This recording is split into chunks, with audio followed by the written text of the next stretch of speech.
VCN, Changing the World, Part 2. In our business plan to change the world, I mentioned the fact that 29 years ago, a report was given to the leaders of every industrialized nation, which described the potential for a new and more just global communications system. That 1980 UNESCO, United Nations Educational, Scientific, and Cultural Organization publication entitled Many Voices, One World, also known as the McBride Report, basically said that with the technology then available, a communications structure could and should be created that would enable billions of people to create wealth by producing their own media.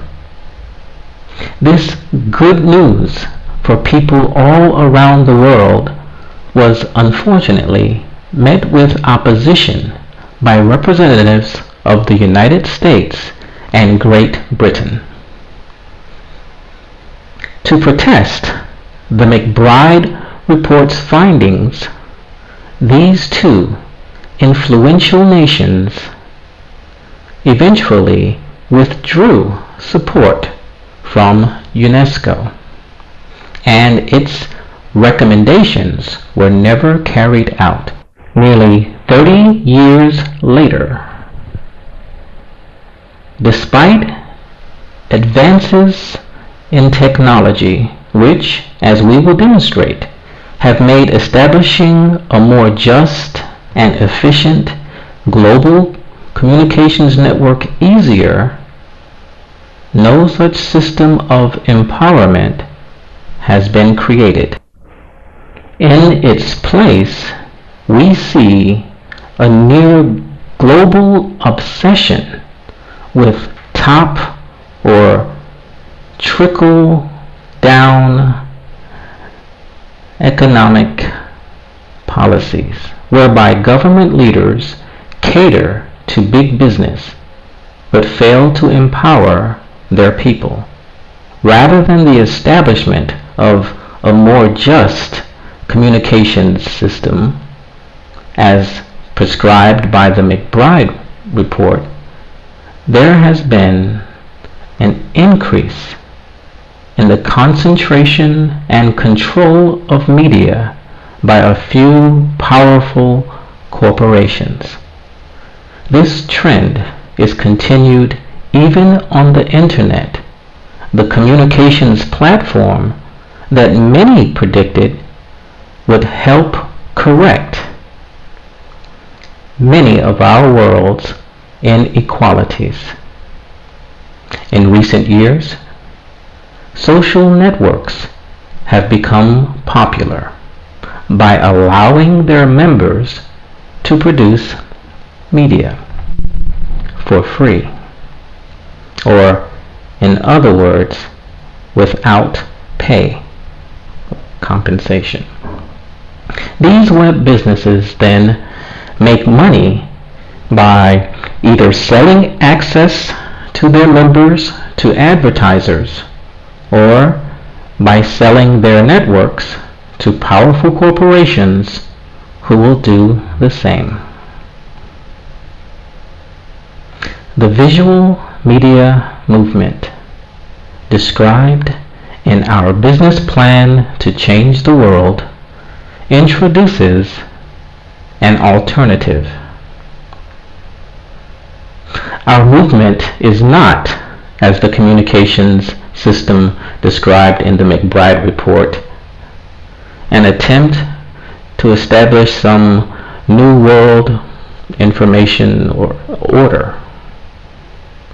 Our movement is a way to help people all over the world do something that we have never done before, and that is to all work together as business partners.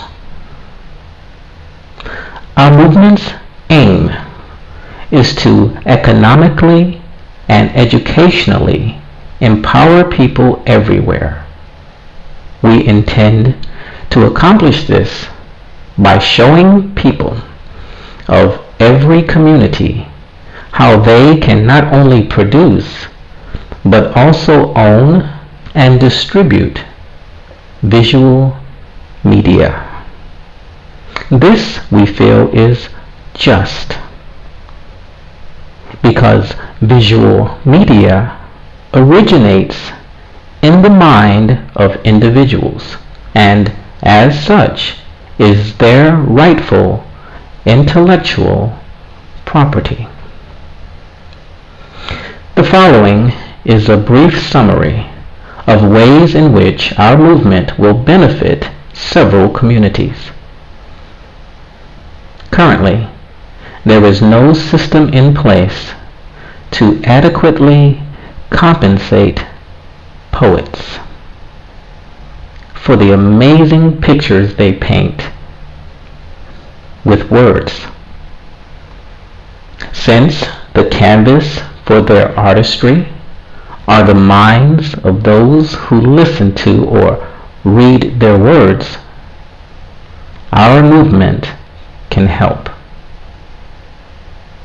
Poets who allow VCN members to share what they see when they listen to their poems will financially benefit along with each visual broadcaster.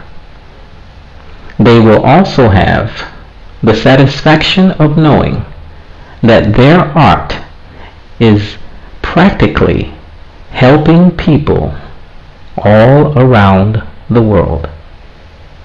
By setting the monetary value of visual poetry the same as visual songs, it is hoped that this often underappreciated art form will increase in popularity.